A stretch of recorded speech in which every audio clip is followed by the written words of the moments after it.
नमस्कार, city news में आपका स्वागत है। गत कई दिनों से बहुचर्चित अन्ना हजारे का आंदोलन रहा है। इसमें पूरा देश एक सूत्र में बनता नजर आया।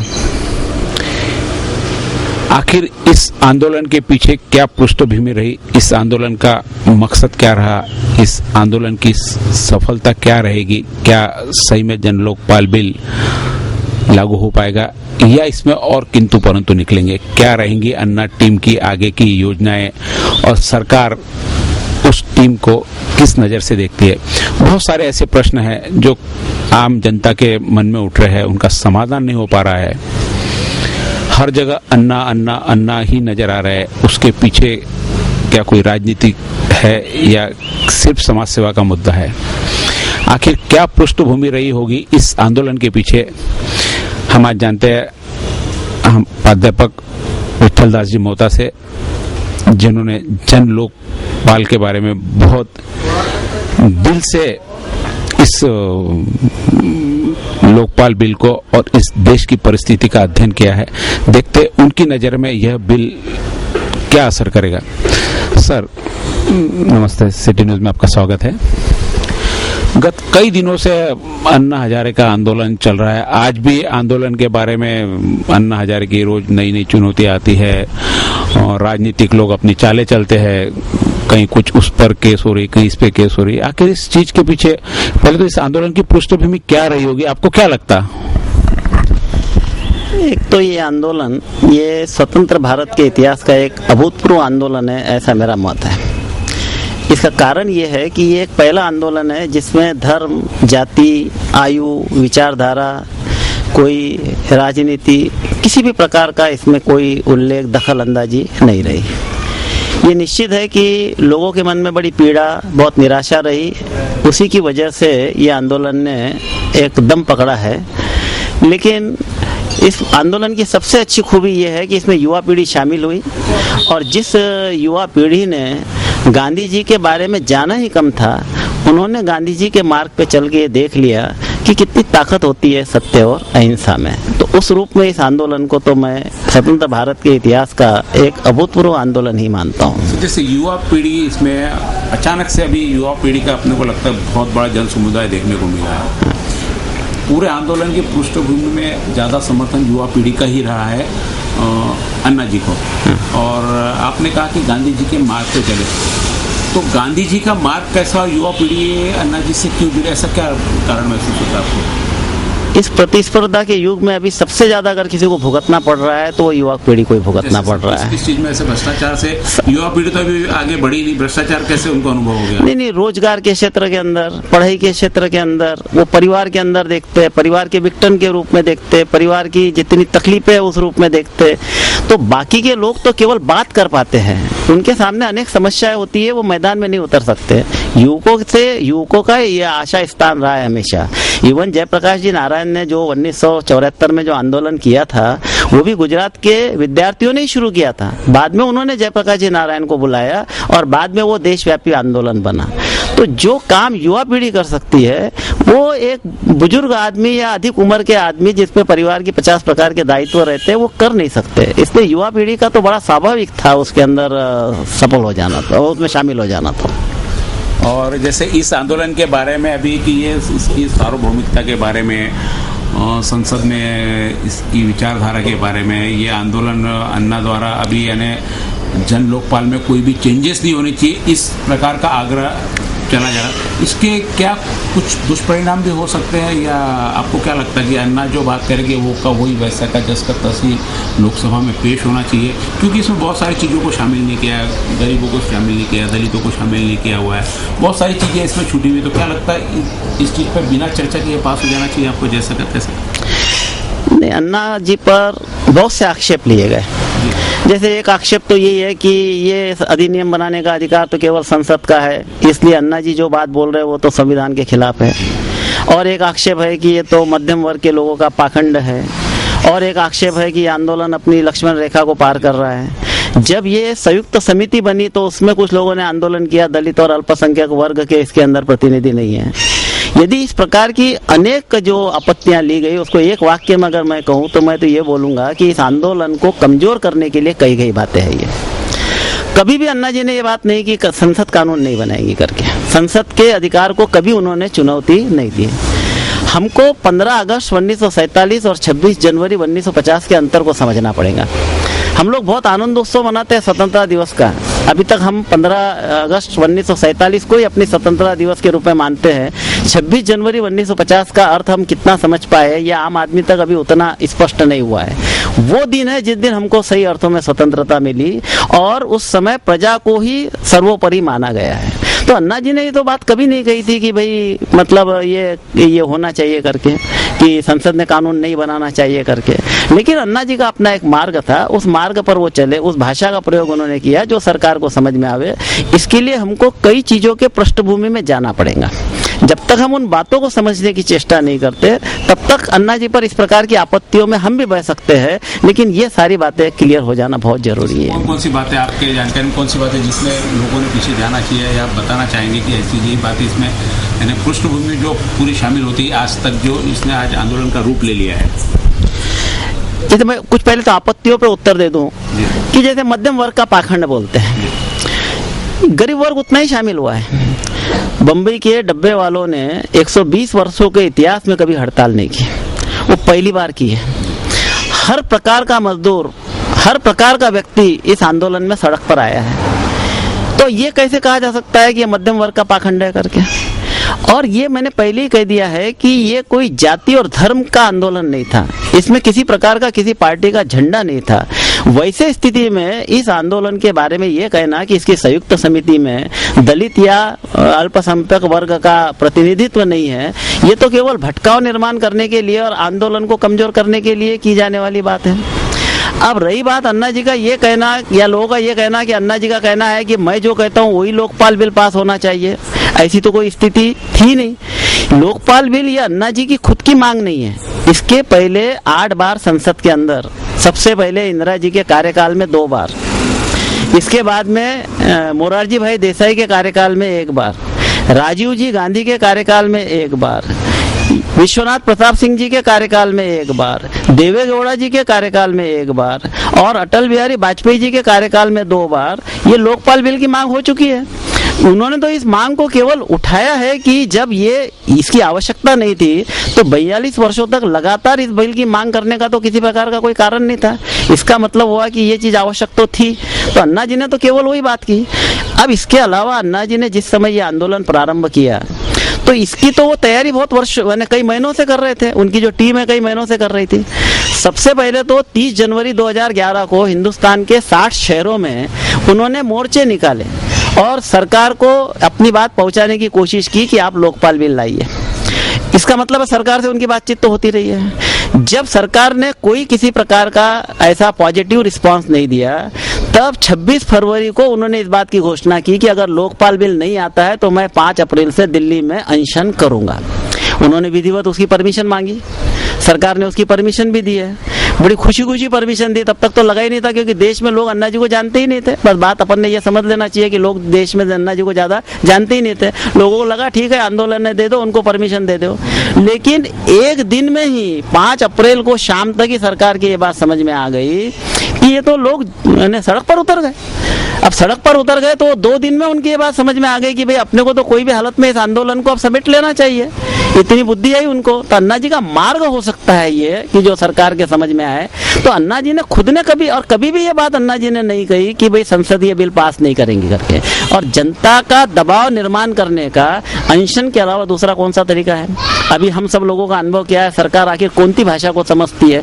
और इतना अहिंसा का आंदोलन जिसमें 15 दिन तक ये आंदोलन इस तरीके से चला, जिसके बारे में नाना प्रकार की चर्चा हुई, एक पत्थर नहीं निकला, एक पत्थर कहीं किसी पर उठा नहीं है, कोई सार्वजनिक संपत्ति के जान माल का कोई नुकसान नहीं हुआ। इसके बाद में अन्ना जी के आंदोलन पे ये बात कहना कि अन्ना जी के मार्ग अनुचित है, इसको अपन कहाँ से जस्टिफाई कर सकेंगे? नहीं, मार्ग उनकी जैसे अभी कोई अन्ना का जो मार्ग है उद्देश्य सही हो सकता है, लेकिन जो तरीका ऐसे कि जो जन लोकपाल बिल का मसौदा अन्ना टीम ने तैयार किया वो का वही पास होना चाहिए और निर्धारित अवधि में पास होना चाहिए, ये आग्रह आपको लगता नहीं कि अनुचित है? ये बहुत लेटर स्टेज की बात है।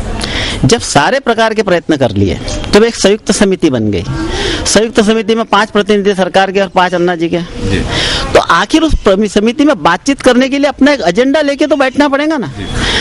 उन्होंने सरकार से कई प्रकार की बातें की, सरकार ने कई बातें मानी, कई बातें फिर बाद में मानने के बाद में इनकार की, ये तो हम टीवी पर से ही देखते आ रहे हैं।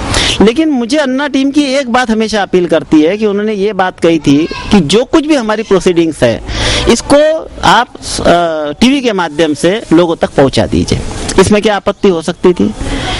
यानी सरकार, उनका ये आक्षेप है कि सरकार आज जिस बात को कबूल करती है कल उस बात को इनकार करती है। ये करते करते वो इस नतीजे पे पहुंचे, तब वो इस आग्रह पर पहुंचे। और फिर सरकार ने जो बनाया भी एक लोकपाल बिल बनाया, उसको तो कोई आधार ही नहीं, अधकचरा जैसा बिल था। अगर वो एक बिल आप बना लेंगे और उस बिल की कोई उपयोगिता नहीं रहेंगी, तो आप ये कैसे अपेक्षा कर सकते हैं कि अन्ना जी या उनकी टीम या ये लोकपाल को मानने वाले लोग या लोकपाल की मांग करने वाले लोग इस बात को कैसे स्वीकार करेंगे कि सरकारी बिल या ये अन्ना जी जो या सरकार जो बना लेंगे उस बिल को मान लेंगे। तो अन्ना जी का ये जो आग्रह रहा कि हम जो बिल दिया केवल वही बनाओ, ये तो आप उसको एक ज्यादा से ज्यादा ये बोल सकते हैं कि वो स्ट्रेटेजी का ही एक भाग था। लेकिन अंतिम रूप से तो ये सिद्ध ही हुआ है कि आखिर उन्होंने भी इस बात को कबूल किया कि संसद ही पास करेंगे। कोई भी राजनीतिक दल इस बिल को पास करने के लिए तैयार नहीं था, क्योंकि हम अपेक्षा करेंगे राजनीतिक दलों से तो हमारी थोड़ी सी गलती हो जाएगी, क्योंकि वो अपने हाथ से अपने लिए फांसी का फंदा तो पहनाएंगे नहीं, लगाएंगे नहीं वो। इसलिए राजनीतिक दलों का तो उसमें किसी प्रकार का इंटरेस्ट था नहीं तो कांग्रेस की सरकार और विरोधियों की सरकार, इन 42 वर्षों में कई सरकारें आई और गई, आज तक तो लोकपाल बिल को पास हो ही जाना चाहिए था। इसलिए कहना कि अन्ना जी ने कहा कि मेरा ही बिल पास करो, मूल रूप से ये मांग अन्ना जी की थी ही नहीं। अन्ना जी ने तो लोकपाल बिल की जो एक अच्छी मांग पहले से चली जा रही थी उस मांग को ही पकड़ के चला है। अन्ना जी की ओरिजिनल ऐसी कोई मांग नहीं है। इसमें जैसे अभी बिल है, संसद है, राजनीतिक लोग हैं, जब तक राजनीतिक लोग इस बिल को मन से स्वीकार नहीं कर लेते, क्या लगता है आपको कि संसद में ये बिल पास हो पाएगा या राजनीतिक लोग अन्ना के इस मसौदे को सपोर्ट करेंगे? हम तो भूल करेंगे यदि हम राजनीतिक लोगों से अपेक्षा करेंगे कि वो इस बिल को स्वीकार करेंगे। और संसद में पास तो उनको ही करना था। हमको थोड़ा सा इस अगस्त महीने की पृष्ठभूमि को समझ लेने का है इस बिल के मामले में। 1 अगस्त से अन्ना जी बिल के लिए अनशन करने के लिए जगह की मांग करते आ रहे हैं। सरकार नाना प्रकार के मतलब उदाहरण है या नाना प्रकार के कारण देकर के उसको टालती रही। कोई राजनीतिक दल उस मामले में आगे आया नहीं। और जब अन्ना जी को परमिशन दी ही नहीं अंतिम रूप से, या शर्त लगा करके देने की कोशिश की और उन्होंने स्वीकार नहीं किया, अन्ना जी ने कहा मैं जेल में अनशन करूंगा, तो एक दिन तो उनको मतलब गिरफ्तार ही कर लिया। गिरफ्तार किया गया उनको 16 अगस्त को। 17 अगस्त को संसद का अधिवेशन होता है, दिन भर बहस चली। यदि हम सब लोगों ने सुना होगा तो किसी ने भी लोकपाल बिल की बात नहीं की। सारे के सारे लोग केवल एक बात करते रहे, व्यक्तिगत स्वतंत्रता का हनन है। वही तो हमारे को राजनीतिक लोगों की जो समझ है या राजनीतिक लोगों के मन में जो इच्छा है वो समझ जाना चाहिए था। आंदोलन तो चल ही रहा था। 25 अगस्त को भी लोकसभा के अंदर कार्रवाई हुई। सारे सदन ने एक मत से निवेदन किया अन्ना जी को कि आप अपना अनशन वापस ले लीजिए। तब तक भी लोकपाल बिल के लिए किसी प्रकार का कोई आश्वासन तो दिया ही नहीं था। ये तो अन्ना जी डटे रहे। उसका परिणाम ये हुआ कि 27 अगस्त को फिर स्वीकार करना पड़ा उनको। और अन्ना जी ने वो जो 3 मांगे मानी थी, आखिर आप उन 3 मांगों के बारे में विचार कर लीजिए कि आखिर वो 3 मांगे क्या थी, उसमें अन्ना जी का व्यक्तिगत स्वार्थ क्या था। आखिर अगर मान लो कोई प्रधानमंत्री, कोई मंत्री या कोई बड़े बड़े अधिकारी यदि ये भ्रष्टाचार के मामले में पकड़े भी जाते हैं, जैसे कि अभी राजा जी जेल के अंदर है, कलमाड़ी जी जेल में है, इसे आम आदमी को क्या मतलब उसका सुख दुख है? ये एक भावनात्मक प्रश्न जरूर हो सकता है, लेकिन ये तो कोई बात नहीं। आम आदमी को तो पल पल पर पुलिस स्टेशन में, स्कूल में, कॉलेज में, अस्पताल में, कोई रेवेन्यू के ऑफिस में, आरटीओ में ये जो तकलीफ है इसको कैसे दूर करेंगे? तो कौन सी कौन सी 3 बातों के ऊपर आखिर में उन्होंने जोर दिया? केवल यही तो कहा कि जैसा लोकपाल हो वैसा लोकायुक्त हो हर राज्य में, अपर ब्यूरोक्रेसी हो तो वैसा लोअर ब्यूरोक्रेसी को भी हो, और एक सिटीजन चार्टर बनाया जाए कि आखिर व्यक्तियों की समस्या कितने दिन में आप हल करेंगे, और इसका कानून रहेगा तो इसका इम्प्लीमेंटेशन होना चाहिए। और रहा ये भी बात लोग बोलते रहे कि ऑलरेडी कानून तो है ही। कानून अगर है, ये बात अगर सही है, तो चारा घोटाला 1995-96 का आज तक तो उसका रिजल्ट लगा नहीं। फिर ये कानून कौन से काम का? अगर राजा अंदर है, अगर ये बात बोला जाता है तो कुंते कैसा डायरेक्ट राजा के ऊपर कार्रवाई हो गई, सुप्रीम कोर्ट का इतना डंडा था, उसके बाद में जाकर के राजा पर कार्रवाई हुई। अगर कलमाड़ी जी अंदर जेल में अगर ये कहा जाता है, इसका श्रेय अगर सरकार लेना चाहे तो इससे बड़ी गुमराह करने वाली बात तो और कोई दूसरी है ही नहीं। इसलिए लोग एक ऐसी नई व्यवस्था की आवश्यकता महसूस हुई है। और अभी अभी जो कर्नाटक में जो एक मुख्यमंत्री को पद से उतरना पड़ा, वहाँ के जो दो बहुत प्रमुख राजनीति में दखल रखने वाले व्यक्तियों को भी जेल में जाना पड़ा, ये सारी बातें देखने के बाद में तो अब कोई गुंजाइश ही नहीं बच गई है। अन्ना जी पर केवल ये बात बोली जा सकती है कि भाई अन्ना जी की जो मार्ग है, ये इस मामले में डिफरेंस ऑफ ओपिनियन हो सकता है, लेकिन मेरी समझ में तो अन्ना जी ने वही किया जो मार्ग सरकार के समझ में आता है, उसी मार्ग का पालन किया, उसी भाषा का प्रयोग किया जो सरकार के समझ में आती है। यदि अन्ना जी ऐसा नहीं करते तो शायद ये 8 बार लोकसभा के अंदर जो पेश हुआ बिल, वो 9वीं बार भी पेश हो जाता और शायद पास नहीं होता। यदि हो भी जाता तो ऐसे अधकचरे बिल के रूप में पास होता, तो उसका कोई उपयोग नहीं था। अभी हमने देखा कि इस जन लोकपाल बिल और अन्ना जी के आंदोलन के पीछे क्या पृष्ठभूमि रही, क्या उनकी भावनाएं रही, कैसे वो जनता तक पहुंचे। एक छोटे से ब्रेक के बाद हम पुनः आते हैं और इस आंदोलन की भावी योजनाएं क्या हो सकती है और यह आंदोलन इतनी जल्दी प्रसिद्ध कैसे हो गया, यह भी एक चर्चा का विषय है। इन विषयों को लेकर हम पुनः थोड़ी देर में आएंगे। जब तक आप देखते रहिए सिटी न्यूज।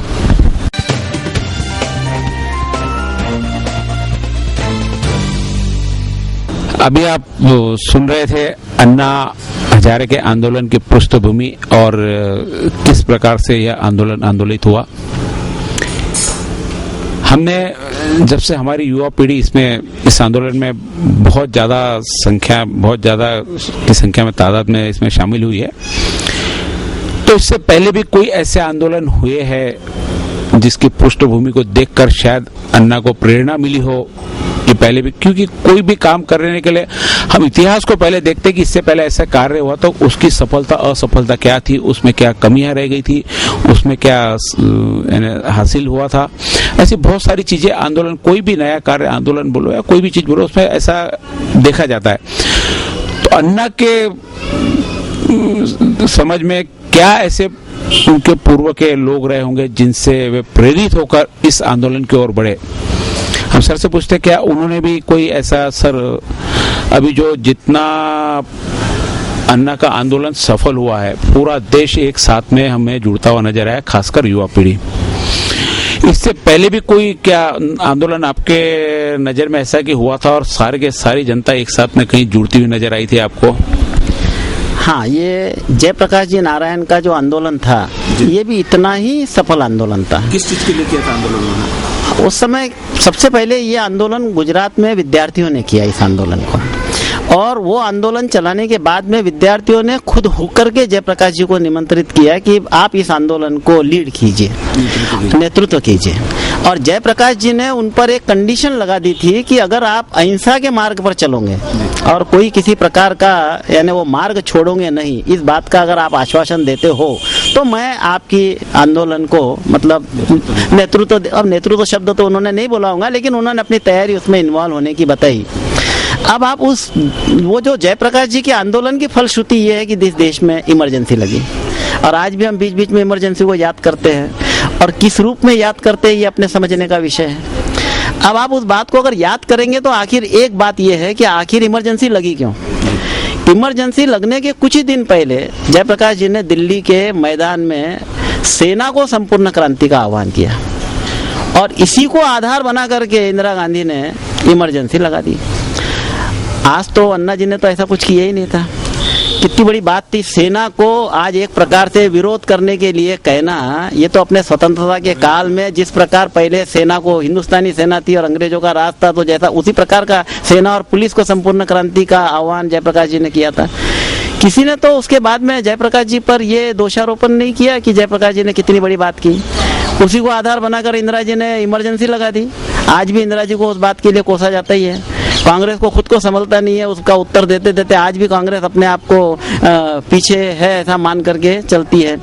तो ये तो अन्ना जी पर इस बात का आरोप लगाना कि वो कोई तो भी गैर मार्ग का प्रयोग कर रहे हैं, ये बिल्कुल ही गलत है। जबकि वो तो सबसे पहले ये बात बोलते हैं कि अपने को शांतिपूर्ण मार्ग से ही अपने को इस आंदोलन को चलाना है। और कितनी बड़ी बात है कि लोगों ने 10 दिन 12 दिन तक कई प्रकार की घटनाएं, मुझे तो कई बार ये लगता है कि लोगों ने प्रयत्न किया कि आंदोलन के दरमियान कोई गड़बड़ कैसे नहीं होती है। अभी 15 दिन के अंदर हमने दिल्ली के अंदर देखा कि पुलिस तो नियत पे खड़ी थी और कुछ लड़के जो है वो शराब वगैरह पी के नशे की हालत में, अब वो एक्चुअली लड़के अपने मर्जी से थे या किसी के द्वारा स्पॉन्सर्ड थे या किसी के द्वारा भेजे गए थे, या आक्षेप लगाना उचित तो नहीं है, लेकिन इतना सब होने के बावजूद ये आंदोलन शांतिपूर्ण तरीके से चलते रहा। इससे बड़ी उपलब्धि इस आंदोलन की और कौन सी मानी जानी चाहिए। लेकिन दो चीज में एक चीज हमें कॉमन दिखी इसमें कि एक तो उस टाइम भी जो आंदोलन के पृष्ठभूमि जिन्होंने आंदोलन को प्रेरित किया था वो युवा ही थे, पर आज भी सम्मिलित युवा हुए, यानी एक निश्चित रूप से प्रेरणा और जिनको एक अपने पास में बहुत ज़्यादा जिसका एक भीड़ चाहिए वो युवाओं की जरूरत पड़ती है। तो युवाओं को आकर्षण करने के लिए अन्ना जी ने क्या ऐसा किया कि युवा उनकी तरफ आकर्षित हो गए? अन्ना जी ने अपने तरफ से कुछ नहीं किया। अन्ना जी का जीवन ही ऐसा था जिसके तरफ देख करके लोग सीधे सीधे खड़े हो गए। एकदम सादा जीवन, एकदम सच्चा जीवन। एक आदमी मिलिट्री से रिटायर होकर के आता है और पूरा जीवन उन्होंने राड़ेगांव सिद्धि के अंदर उस पूरे गांव को किस तरीके से परिवर्तित किया ये लोगों तक जब पहुंची है, तो सीधी बात करने वाला आदमी, सच्ची बात करने वाला व्यक्ति जब आगे आया है तो लोग उसके साथ हुए हैं। युवा केवल आज जुड़े ये कहना तो शायद ठीक नहीं होगा। 1974 के आंदोलन में भी युवा जुड़े थे और स्वतंत्रता के आंदोलन में भी युवा ही थे। भगत सिंह, राजगुरु, ये सब लोग और क्या थे, कोई बूढ़े लोग थोड़ी थे। तो आखिर युवा ही आखिर आगे आता है, रास्ते पर आता है और वही सारी चीजों को ठीक करता है। तो वो तो होना ही था। इसलिए अन्ना जी का तो खुद का जो व्यक्तित्व था वो एकदम सीधा सादा सरल, विश्वास करने योग्य व्यक्ति था। ऐसा कहते हैं कि नजर अगर साफ हो मान लो तो उसके साथ लोग जुड़ते हैं। एक कवि की 2 पंक्तियां है कि एक उजली नजर की सुई आदमी आदमी के मन सिए, इस तरह गूंथ दे कि फैल जाए किसी कल के लिए। तो वो पंक्तियां सार्थक होते हुए दिखती है। और अभी जैसे ये आंदोलन के पीछे यानी मुख्य रूप से जो आंदोलन इतने जल्दी पॉपुलर हो गया, इतने जल्दी सक्सेस हो गया, जैसे आपने पुराना भी उदाहरण बताया जयप्रकाश जी नारायण का भी, उस समय तो मीडिया का कुछ इतना बहुत ज्यादा प्रभाव था नहीं, सिर्फ प्रिंट मीडिया ही होता था। उस समय खबर भी 2 दिन बाद, 3 दिन बाद, 4 दिन बाद हमारे पास आती थी, या रेडियो एक माध्यम था जिसके कारण आज तो मीडिया ने इस आंदोलन को इतना ज्यादा प्रचारित कर दिया कि ऐसा लगता अन्ना जी का आंदोलन कम था और मीडिया का ज्यादा। आप मीडिया की भूमिका के बारे में क्या जानते हैं, क्या बताएंगे आप? उस समय की मीडिया में और आज की मीडिया में तो अंतर भी बहुत है। आज भी प्रिंट मीडिया है, उस समय भी प्रिंट मीडिया था, लेकिन उस प्रिंट मीडिया में तो कौन सी खबर छापना ये भी सरकार को पूछ के छापना पड़ता था। अब ये जो इलेक्ट्रॉनिक मीडिया आने की वजह से ऐसा कोई बंधन लगाने की स्थिति में सरकार है ही नहीं। सैकड़ों चैनल्स हैं, किसको रोकेंगी सरकार आखिर? तो ये तो निश्चित ही है कि ये जो डेवलपमेंट हुआ है, टेक्नोलॉजी का डेवलपमेंट हुआ है, इसका तो बड़ा भारी रोल है। इसीलिए ऐसे वातावरण में इस आंदोलन को इतनी सफलता मिलना, इसका श्रेय इलेक्ट्रॉनिक मीडिया को तो सबसे ज्यादा है। जहाँ तक इलेक्ट्रॉनिक मीडिया का संबंध है, मैं समझता हूँ कि 99% तो उनका समर्थन ही था और उन्होंने उन लोगों को भी अपने स्टूडियो में बुला करके उनके भी इंटरव्यू लिए कि जो विरोधक थे, लेकिन उस बात को उन्होंने ज्यादा तुल किसी प्रकार का दिया नहीं। लेकिन ये प्रिंट मीडिया में जिस प्रकार के लेख आते थे उनको पढ़ के तो मुझे ऐसा लगता था कि ये कोई अपने आकाओं को खुश करने के लिए तो नहीं लिख रहे हैं, कि यानी इतना विरोध करने का तो कोई कारण था नहीं। ये तो इलेक्ट्रॉनिक मीडिया की बदौलत ये आंदोलन इतना सफल हुआ, ये तो मानना ही जाना चाहिए। लेकिन प्रिंट मीडिया में जिन लोगों ने ये सारी बातें की है उनमें से अधिकांश लोग तो इस आंदोलन के विरोधी थे। ऐसा लगता था कि तारीफ तो करनी पड़ती थी उनको अन्ना जी की, यानी अन्ना जी की तारीफ तो करते थे वो, लेकिन जैसे बोलते हैं ना कि फूलों में वो तीर चढ़ा रहे थे, तो थोड़ी तारीफ और ज्यादा उसके बारे में भटकाव निर्माण करना, ये भूमिका अधिकांश लोगों ने निभाई। लेकिन कुछ लोग बिल्कुल खुल करके प्रिंट मीडिया में भी अन्ना जी के आंदोलन के समर्थन में आए थे। यानी बिना मीडिया के आंदोलन की सफलता नहीं थी, इस चीज को आप मानते हैं? हाँ, इतना तो शायद सफल नहीं होता था आंदोलन, क्योंकि लोगों तक बात उतनी शायद पहुंचती नहीं थी, और क्योंकि सरकार कभी कभी सहारा जो लेती है, शब्द ठीक होगा या नहीं होगा, लेकिन झूठ अगर 100 बार बोला जाए तो सत्य जैसा लगता है, जैसा ऐसा कहते हैं ना। अभी मीडिया के अंदर जैसे एक इंटरव्यू हो रहा था, अपने केंद्र सरकार के एक बहुत अच्छे मंत्री उसमें इंटरव्यू दे रहे थे, 4-5 लोग थे, उनमें से एक व्यक्ति केंद्र सरकार के भी थे। लेकिन जो इंटरव्यू ले रहा था उनकी एक निश्चित भूमिका थी, यदि उनकी भूमिका नहीं रहती तो शायद वैसा इंटरव्यू भी लोगों पर गलत असर डाल सकता था। आज उन्होंने एक बात कही कि अन्ना जी का 1 लाख लोग सड़क पर आए और आपने 15 दिन तक उस आंदोलन को कवर किया। हमारे राजीव जी के पीछे 50 लाख लोग हैं, उनको तो आपने एक दिन भी कवर नहीं किया। अब मैं तो ये सुनने के बाद मुझे लगा कि राजीव जी के पीछे 50 लाख लोग कौन से दिन सड़क पर आए। उनका आशय था कि राजीव जी के जो उनकी जो कौन सी कांग्रेस है, यूथ कांग्रेस है, उसके 50 लाख उसके सदस्य और उसके वो नेता है। तो ऐसा अगर 50 लाख राजीव जी के होंगे उस पर मेरी कोई आपत्ति नहीं है, लेकिन अन्ना जी के साथ में तो शायद 10 करोड़ लोग होंगे। सड़क पर तो 1 ही लाख आए थे। राजीव जी के राज में कब कौन थे 50 लाख लोग आए, तो समझ में आता नहीं। इस तरीके की बातें जब लोगों को बोली जाती है और बार बार ये बोला जाता है कि मीडिया का आंदोलन है, मीडिया का आंदोलन, मीडिया आखिर करता क्या है? मीडिया को वही करना है जो दिखता है वो दिखाना है। और अब मीडिया पर उस रूप में तो कोई कंट्रोल किसी प्रकार का है नहीं। सैकड़ों चैनल्स हर राज्य में, जिले के अंदर इंडिपेंडेंट चैनल हो चुके हैं, तो इसको रोक कैसे सकते हैं? और इमरजेंसी का एक बार स्वाद सरकार भुगत चुकी है, अब दूसरी बार तो हिम्मत करेंगे ऐसा मुझे लगता नहीं है। लेकिन प्रयत्न तो फिर से चालू है इस मीडिया को कैसा रोका जाना चाहिए कर। अभी आप सुन रहे थे मीडिया की भूमिका और इस आंदोलन को कहां से प्रेरणा मिली और यूथ इसमें कैसा जुड़ा, और बस कुछ बातें हैं इस आंदोलन की सफलता कैसे और मिलेगी और कैसे इस आंदोलन को आगे इसकी योजनाएं रहेंगी, और जो लोग इस आंदोलन को चला रहे हैं सरकार की उनके प्रति क्या दृष्टि रहेंगी, ये हम एक छोटे से ब्रेक के बाद पुनः आते हैं, मिलते हैं आपसे।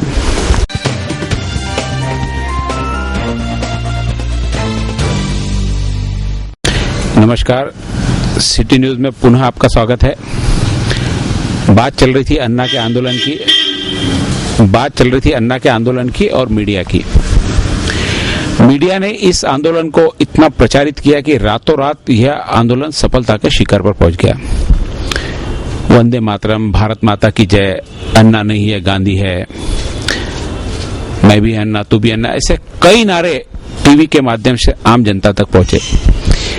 क्या यह नारे और टीवी में जो दिखाया जा रहा था क्या सचमुच किसी नई क्रांति का प्रतीक था या बड़ा चढ़ाकर प्रचारित किया जा रहा था? इस बारे में मोहता जी क्या कहते हैं, सुनते से।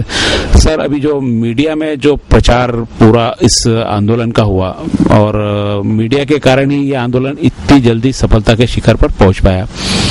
बहुत सारे नारे उसमें, वंदे मातरम, पुनः वापस अन्ना नहीं है गांधी है, उसके बाद में मैं भी अन्ना तू भी अन्ना, भ्रष्टाचार का मुंह काला, ऐसे कई सारे नारे सड़क पर लगाते लोग नजर आए। क्या यही आप क्रांति मानते हैं कि इसके पीछे भी और कुछ होना चाहिए था? नहीं, नारे लगने से लोगों में उत्साह तो बना रहता ही है। बाकी नारों को लेकर के भी बहुत आपत्ति आई। जैसे 1975 के वो इमरजेंसी के 75 से 77 के कार्यकाल में वो कांग्रेस अध्यक्ष ने जो कही थी बात कि इंदिरा इज इंडिया, और अभी भी किरण जी बेदी ने कहा कि अन्ना इज इंडिया, दोनों को सम कक्ष रख करके उसकी भी आलोचना हुई है। लेकिन जो इंदिरा इज इंडिया में जो बात थी वो तो केवल एक इंदिरा इज इंडिया वहां तक ही मर्यादित था। यहाँ तो बात थी मैं भी अन्ना तू भी अन्ना, अब तो सारा देश है अन्ना। तो मैं भी अन्ना तू भी अन्ना, जब सारा देश ही अन्ना है तो केवल अन्ना एक प्रतीक बन गए थे। अन्ना कोई व्यक्ति तो बचे ही नहीं थे कि अन्ना ही जेना, ब्रांडेड प्रतीक बन गए थे। तो यहाँ व्यक्ति पूजा की तो कोई बात ही नहीं थी, एक भावना की बात थी और लोगों ने उसको उसी रूप में स्वीकार किया था। ये वंदे मातरम, भारत माता की जय, इनकलाब जिंदाबाद, ये सारे नारे भी, मतलब ये नारे आंदोलन को जहाँ तेज भी कर रहे थे वहाँ इन नारों की वजह से कुछ लोगों को तो आंदोलन से दूर भी कर रहे थे। ये भारत माता की जय बोला या वंदे मातरम बोला तो जैसे वामपंथियों को तो लगता है कि आरएसएस आ गया इसके अंदर, यानी वो उनके एक ब्लॉकेड है उनके दिमाग में एक प्रकार का ये है कि बस उनको ये नाम सुना कि उनको उसमें आरएसएस की बू आने लग जाती है।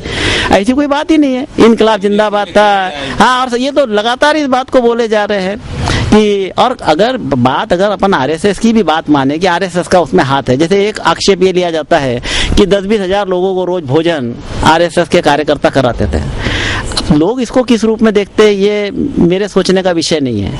लेकिन अगर किसी काम में आरएसएस मदद करती है तो इतना आपत्ति लेने जैसी बात क्या है। बाकी तो इस बात को अन्ना जी ने खुद ने स्वीकार किया है कि कोई आरएसएस का मुखौटा पहन के तो वो कोई घूम नहीं रहे, कि आरएसएस के कहने से तो उन्होंने कोई आंदोलन किया नहीं है। हमने अन्ना जी पर विश्वास करना चाहिए, उन्होंने करके बताई है एक चीज, और ये बात अपन ने समझना चाहिए कि हमको अन्ना जी पर विश्वास करके चलना है। अब ऐसे तो कई प्रकार की, मैंने ये भी एक आपत्ति सुनी है कि अन्ना जी ये पिछले 10-20 वर्षों से काम कर रहे हैं। इवन अपने शहर में भी शायद अन्ना जी का झंडा लेकर चलने वाले लोग होंगे, ये भी, या और भी शहरों में अन्ना जी का झंडा लेकर चलने वाले लोग होंगे। उनके व्यक्तिगत चरित्र पर लोग आपत्ति उठाते हैं, तो उनके इसके डिटेल में जाने की मेरे को कोई आवश्यकता नहीं है कि वो एक्चुअली ये जो आपत्तियां उठाई जा रही है वो सही है या गलत है। आखिर उन लोगों ने अन्ना जी का झंडा तो रखा ही है ना, और लोगों को जैसे जैसे समझ आएंगी ऐसे लोग अपने आप दूर हो जाएंगे और आंदोलन निश्चित रूप से सफल होगा। तो ये आंदोलन जिस प्रकार का है, जो नारेबाजी चल रही है, इससे उत्साह बना रहता है। इसको क्रांति कहना या नहीं कहना, ये सबके अलग अलग मत हो सकते हैं, लेकिन अन्ना जी खुद बोलते हैं कि दूसरी स्वतंत्रता है। आखिर हर चीज को एक शब्द तो दिया ही जाता है। एक स्वतंत्रता तो हमको 1947 में मिली, हम लोगों के हाथ में 1950 में सही सत्ता आई, लेकिन इस सत्ता का क्या उपयोग इन वर्षों के अंदर हुआ ये हमारे सामने है। तो उस स्वतंत्रता को अस्वीकार थोड़ी किया जा रहा है, उसकी अगली स्टेप के रूप में इस आंदोलन को देखा जा रहा है कि सही अर्थों में आम आदमी सुखी हो रहा है अथवा नहीं है। क्या हम आज भी बोले कि लोगों को पीने का पानी मिल रहा है? क्या आज हम अभी बोले कि लोगों को स्वास्थ्य की सुविधा प्राप्त है? क्या हम इस बात को स्वीकार करें कि पढ़ाई की जो स्थितियाँ, पहले तो ऐसा है कि जब मुझे याद आता है कि जिस जगह पे मैं पढ़ता था वहाँ मेरे यहाँ या मेरे यहाँ काम करने वाला व्यक्ति का भी जो बच्चा था, हमारे परिवार के यहाँ काम करने, वो भी हमारे साथ ही पढ़ता था। मिल मालिक का बच्चा भी उसी स्कूल में पढ़ता था।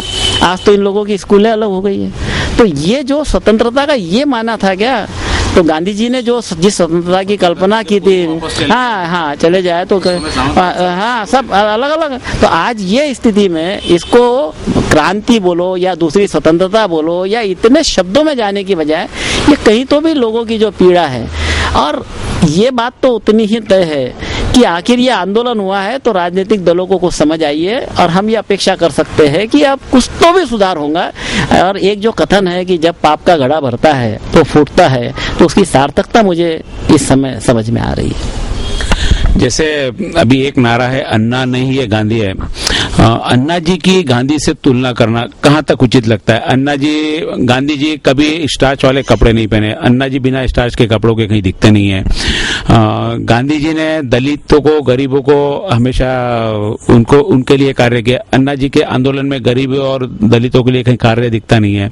और गांधी जी ने कभी किसी कार्य का श्रेय नहीं लिया, जैसे नमक आंदोलन भी किया, प्रतीकात्मक आंदोलन किया पूरा का पूरा, कहीं उन्होंने श्रेय लेने की कोशिश नहीं की। अन्ना के अभी वापस ये आंदोलन खत्म होने के बाद में उनके भाषणों से ऐसा कहीं तो भी लगता है कि उन्हें घमंड आ गया इस आंदोलन की सफलता का। तो इस चीज को आगे आप किस नजर से देखते? क्या यह घमंड आंदोलन को कहीं अंधकार में तो नहीं ले जाएगा?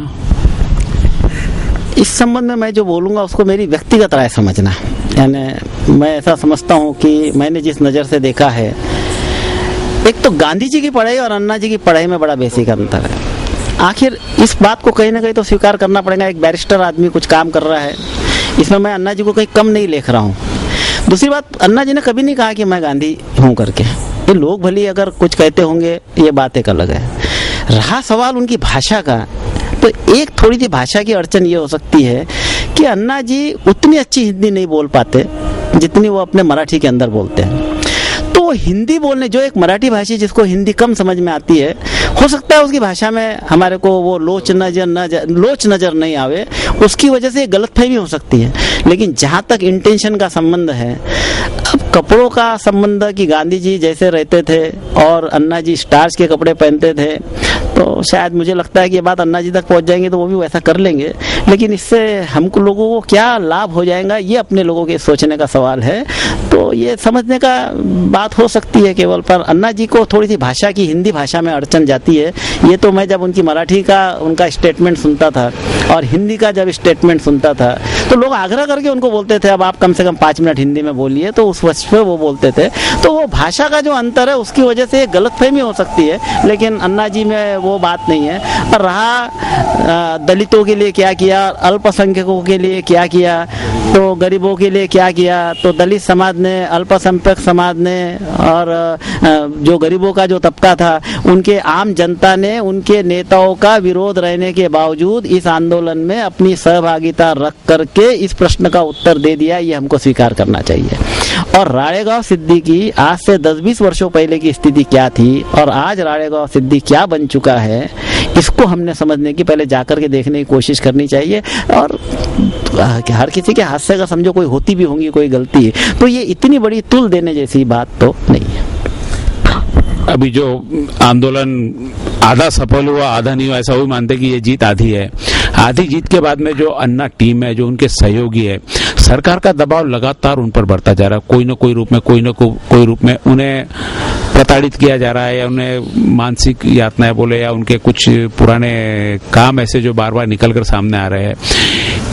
क्या ये आंदोलन करने वाले जो लोग हैं अन्ना से हटेंगे या अन्ना के साथ में रहेंगे? उन पर ऐसी आरोप प्रत्यारोप जड़ते रहे, पुलिस हो सकता कहीं उनको जेल में भी डालते किसी आरोप में डाल के। तो उस समय अन्ना की टीम बहुत लिमिटेड है, इनके पास में कोई पॉलिटिकल पार्टी नहीं, सारे जो लोग हैं कुछ रिटायर लोग हुए हुए, वो लोगों ने मिलकर टीम बनाई। समझो इनके जो कार्यकर्ता है इनको सरकार ने जेल में डाल दिया, तो आंदोलन का क्या हासिल होगा? नहीं, सबसे दुखद बात यही है कि अन्ना के टीम पर सरकार अनावश्यक दबाव पैदा कर रही है। ये तो वो बहुत मजबूत इरादे के लोग हैं जो टिके हुए हैं। अभी केजरीवाल जी के बारे में ही अपन सोच ले हुए हैं। अब उन पे कोई 9-9.5 लाख रुपए का कोई तो भी देना सरकार ने निकाला है, वो ठीक है नियमों में, क्योंकि कानून होते हैं, कानून के अंतर्गत निकाला, उनका इस्तीफा मंजूर नहीं किया। लेकिन आखिर वो आदमी तो सामाजिक काम के लिए मैदान में उतरा हुआ आदमी है, इस्तीफा तो मंजूर कर लेना चाहिए था। और जो पेपर में खबर आई कि टैक्स विभाग का केजरीवाल जी को नोटिस, कितना दो अर्थ का है, जैसे कि टैक्स की चोरी कर दी केजरीवाल जी ने, ऐसी तो कोई स्थिति नहीं थी। एक टैक्स की चोरी करना और ये टेक्निकलिटीज के आधार पर कुछ पैसे निकालना, तो ये मीडिया के अंदर भी इस बात को प्रचारित करना कि टैक्स विभाग का नोटिस है, जैसे कि केजरीवाल ने कोई बड़ी भारी चोरी कर ली है। तो ये जो बातें हैं, जैसे अभी ऐसा अपन समझ लीजिए कि किरण जी बेदी ने थोड़ा सा वो नाटक वो ओढ़ के घूंघट वगैरह लगा करके, नहीं होता तो शायद ज्यादा ही अच्छा होता था, क्योंकि आंदोलन जिस स्थिति में पहुंचा हुआ था उसमें इन सारी चीजों की कोई आवश्यकता भी नहीं थी, ये मेरा। लेकिन इसके बावजूद भी समझ लो ऐसी चीजें अगर एक आधी छोटी बहुत हो जाती है तो ये नजरअंदाज करने की चीज थी। इसकी तुलना में वो जो एक कांग्रेस के प्रवक्ता ने ये जो बात कही कि अन्ना ऊपर से लेके नीचे तक भ्रष्ट है, उसकी बाद में चर्चा भी क्या केवल माफी मांग लेने से बात हो जाएंगी क्या समाप्त? या ये तो आंदोलन की सफलता का राज ही ये है, इसमें 2-3 बातें एक साथ हो गई। एक तो वो जो 2D घोटाले के अंदर राजा साहब अंदर हो गए, वो कलमाड़ी जी अंदर हो गए, वो करुणानिधि की बेटी अंदर हो गई, एक वातावरण भी बन गया। बाद में ये आंदोलन के दरमियानी या उसके बाद में ये जो या आज भी जो जनमानस पर उसका प्रभाव जैसे कि वैसे बना हुआ है, ये जो कर्नाटक के अंदर जो कुछ भी हुआ है, ये सारी बातों का तो एक असर है ही। लेकिन ये जो राजनेताओं का बड़बोलापन था, इसने बड़ी मदद की है। ये जो रामदेव बाबा की अगर अपन बात कर ले, तो रामदेव बाबा के आंदोलन को दबाया जिस प्रकार से और जो सफलता मिली, तो बस दुर्योधन के दुस्साहस की तरह उन्होंने ये तो सोच के रखा था कि हम अन्ना के आंदोलन को भी ऐसे ही दबा देंगे, एक बार अरेस्ट कर लेंगे और उनको पकड़ के रालेगांव सिद्धि में पहुंचा देंगे। और यदि वो उसमें सफल हो जाते, ये तो अन्ना ही थे, उनकी वो दूरदर्शिता ही थी, वही मास्टर स्ट्रोक था कि वो जेल में बैठे और बस जेल में बैठे रह गए, छोड़ने के बावजूद भी जेल में बैठे रह गए।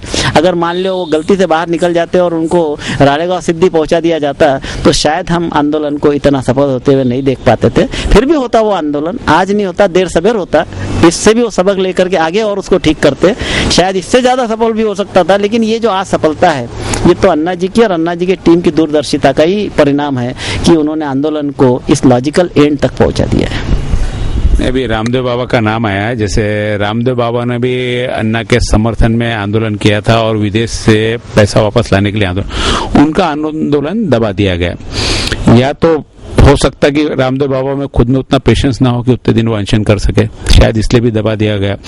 या एक सरकार ने भी उस समय रामदेव बाबा पे ट्रायल ली हो कि आगे अन्ना के लिए भी ये किया जाए। लेकिन कुल मिला के रामदेव बाबा के आने से अन्ना का आंदोलन मजबूत हुआ है या कमजोर हुआ? आपको क्या लगता है, रामदेव बाबा की भूमिका क्या रही अन्ना के प्रति? फिर से ये बात रामदेव बाबा के बारे में कुछ बोलना, यानी कहीं इसमें कोई मेरा मतलब रामदेव बाबा के बारे में कोई अनुचित टिप्पणी करने का तो मेरे मन में कोई बात, मेरे मन में भी बात नहीं है। लेकिन रामदेव बाबा में और अन्ना में, इन दोनों के व्यक्तित्व में बड़ा भारी अंतर है। काम करने के तरीके में भी बड़ा भारी अंतर है, लोगों को लेकर चलने में भी बड़ा भारी अंतर है। जहाँ तक मैं रामदेव बाबा के आंदोलन के बारे में ऐसा मान के चलता हूँ कि रामदेव बाबा का आंदोलन, खैर उन्होंने तो अपनी तरफ से सारे प्रयत्न किया, गवर्नमेंट ने भी उसको मदद किया कि आप आंदोलन करो, क्योंकि वो तो जून महीने में आंदोलन करने वाले थे।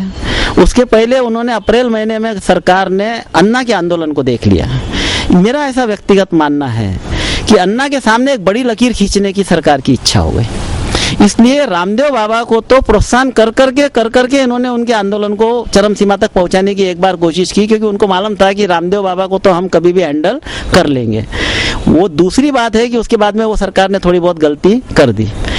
अदरवाइज ये कोई रामदेव बाबा में और अन्ना का जो व्यक्तित्व था, जो जनमानस पर उसका असर होने वाला था, एक तरफ एक फकीर दिखता है और एक तरफ एक 1100 करोड़ का मालिक दिखता है, तो जनता में वो बात तो थी। और सबसे बड़ी बात, मैं अगर गलत होऊंगा तो इस तथ्य को करेक्ट कर लूंगा, मुझे कोई उसमें आपत्ति नहीं है, रामदेव बाबा ने जो आंदोलन दिल्ली में शुरू किया था उसकी अनुमति वो योग शिविर की थी या आंदोलन की थी, ये प्रश्न अभी भी मेरे मन में कायम है, क्योंकि मेरे को कंफ्यूजन है कि ये योग शिविर की उनको अनुमति मिली थी या उनको आंदोलन करने की अनुमति मिली थी। यदि योग शिविर की अनुमति मिली होंगी और उसमें अगर वो आंदोलन कर रहे थे तो बेसिक बात ही गलत हो गई। और रामदेव बाबा को तो 4 मंत्री लेने को जा रहे थे, इसी में मुझे इस बात की शंका आती है कि सरकार तो उनको ऊपर उठाना चाहती थी, उनको तो अन्ना के सामने एक बड़ी लकीर खींचने का था। और जब उनको ये लगा कि अब ये भी हमारे कंट्रोल के बाहर जा रहे हैं, तो उन्होंने उनको गिरफ्तार किया, या रात को जो निरपराध लोगों के ऊपर, बाद में भी दूसरे दिन क्यों नहीं हुआ, क्योंकि रामदेव बाबा के साथ में आने वाले जो लोग थे ये सही अर्थों में उस रूप में आंदोलनकारी थे ही नहीं। ये तो योग शिविर में जो योग सीखने वाले लोग थे वो तो दिन में भी करते तो उसका वो हश्र, लेकिन वो विनाश काले विपरीत बुद्धि जैसा कहते हैं, तो ऐसा होता ही है कि ऊपर का प्रकृति का नियम है। सरकार को ऐसी बुद्धि मिली कि रात को किया तो उससे और आंदोलन को बल मिला। तो बुराई में अच्छा ही देखने की अपने स्वभाव के अनुसार मैं तो ये बोलूँगा कि रामदेव बाबा के आंदोलन ने ये अन्ना के आंदोलन को और ऊपर उठाया है, और वो जो दुर्योधन का दुस्साहस करने की जो एक कोशिश सरकार ने की, तो चीरहरण तो सरकार का खुद का ही हुआ है और सरकार को अपनी लंगोटी बचाना ही मुश्किल हो गया था उस स्थिति में। आप आगे क्या भावी योजनाएं इनकी हो सकती इस आंदोलन को लेकर, और कुछ अभी आज ये आंदोलन किया, अभी कहीं सब चीज यहाँ तो ये आंदोलन से खत्म हो नहीं जाएगी, देश इस एक अकेले मुद्दे से तो शायद सुधर नहीं जाएगा, ऐसा आप भी नहीं मानोगे, मैं भी नहीं मानूंगा, अन्ना खुद भी नहीं मानेगी कि ये करने से पूरा देश सुधर जाएगा। और भी बहुत सारी सुधारवादी प्रक्रिया अन्ना के टीम के पास में होंगी।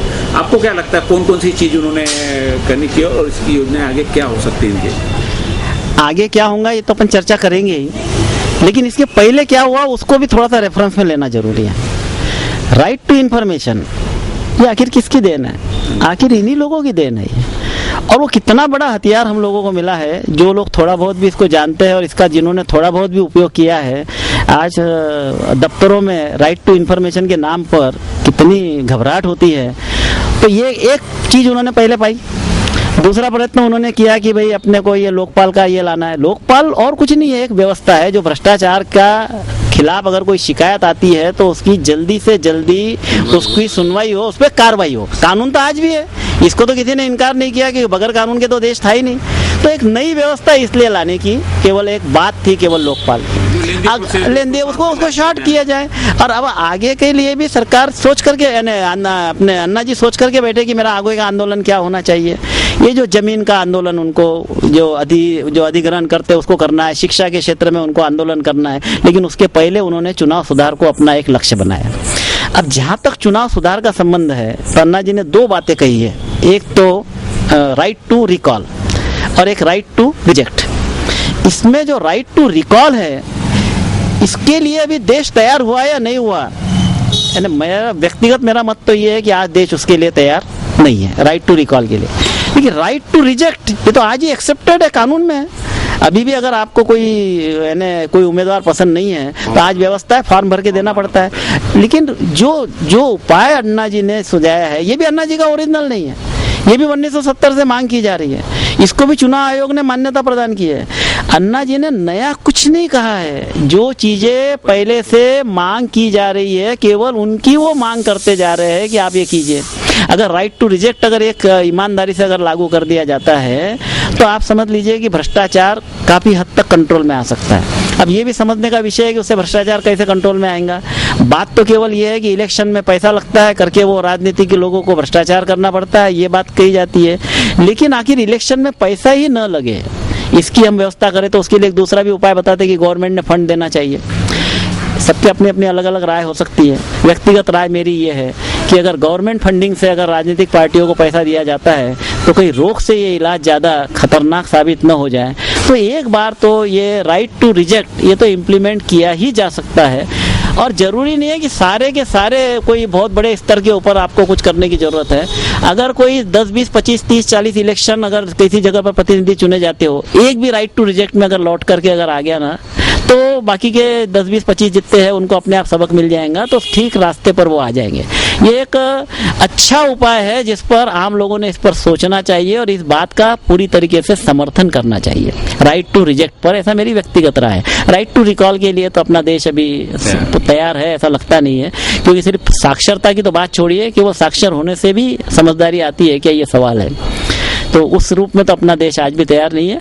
तो राइट टू रिजेक्ट ये जो अन्ना जी अगला आंदोलन चलाने वाले हैं, इस पर तो हम लोगों ने खुला समर्थन उनको देना ही चाहिए। और ये फंडिंग का जहाँ तक संबंध है, इस पर हम सब लोग बड़े बड़े लोग हैं, इस पर विचार करेंगे। और जैसा उनको पर व्यक्तिगत मुझे तो नहीं लगता कि ये उपाय अन्ना जी का कुछ उपाय हो सकता है करके इस मामले में।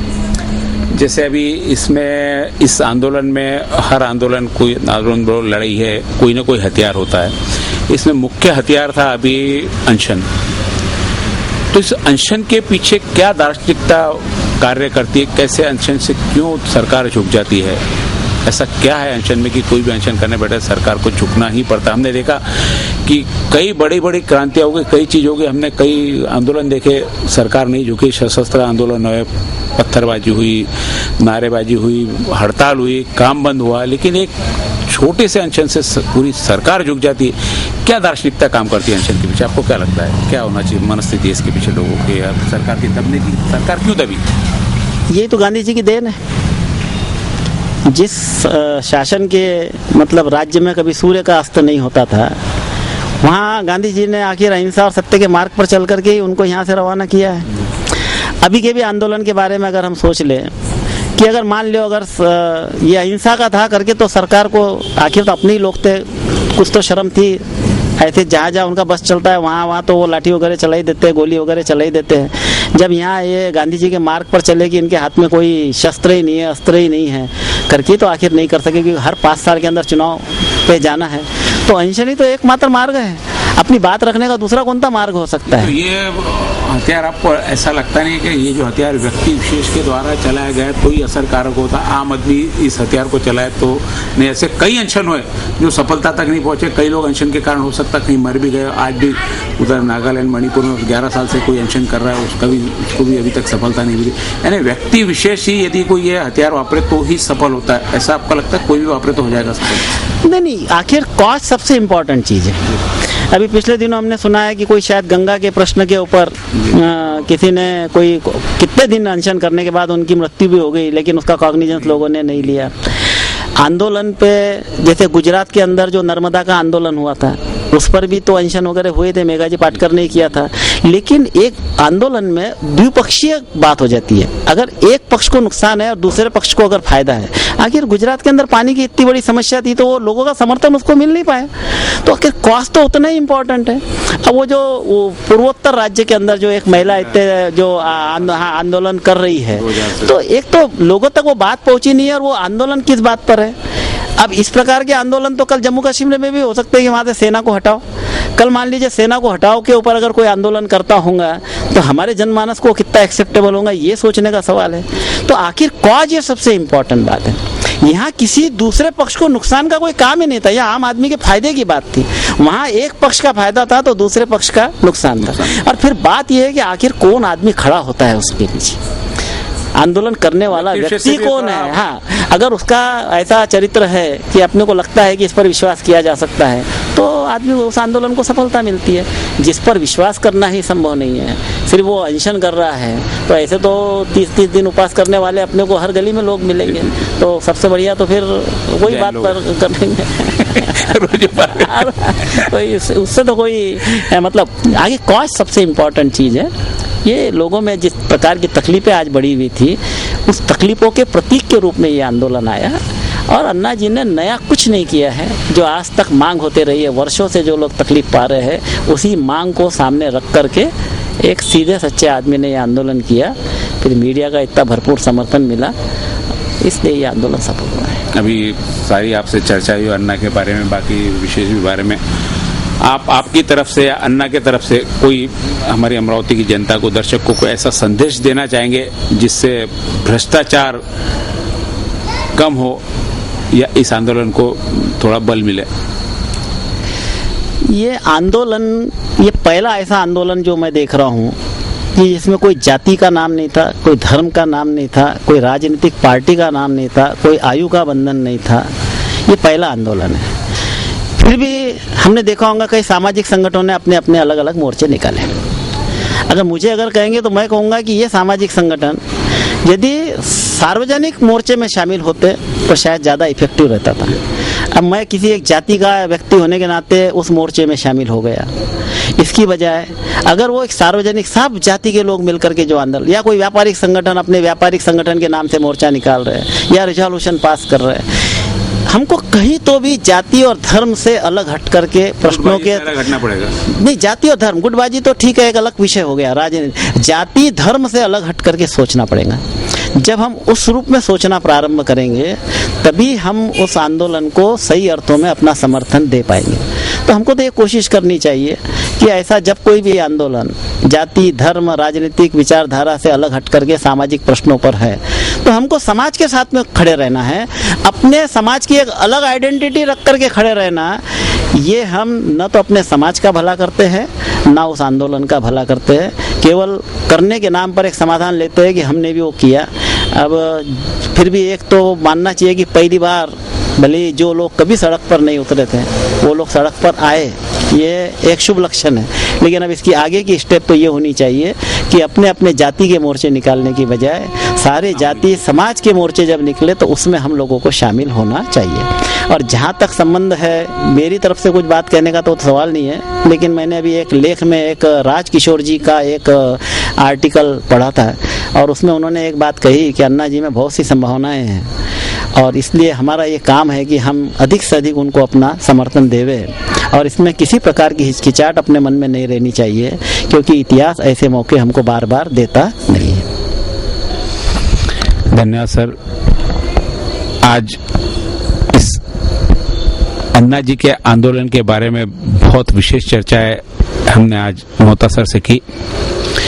इस चर्चा में जो मुद्दे उठाए गए, जो बात सर ने कही, यदि इसका आपको समर्थन है या किसी मुद्दे पर आपका आक्षेप है तो आप हमें जरूर लिखिए, हमें फोन करिए, हम आपकी बात जरूर वैसी की वैसी ही सर तक पहुंचाएंगे, आम जनता तक पहुंचाएंगे। कोई भी आपको कोई भी मुद्दा इसमें सही लग सकता हो, गलत लग सकता हो, आप अपनी प्रतिक्रिया हमें जरूर दीजिए। हमारे फोन नंबर पे आप फोन कीजिए, आपके पास जरूर पहुंचेंगे। आपके पास भी यदि कोई अन्ना जी के विषय में या इस आंदोलन के बारे में कुछ विचारधारा हो, आपका सहर्ष स्वागत है हमारे स्टूडियो में।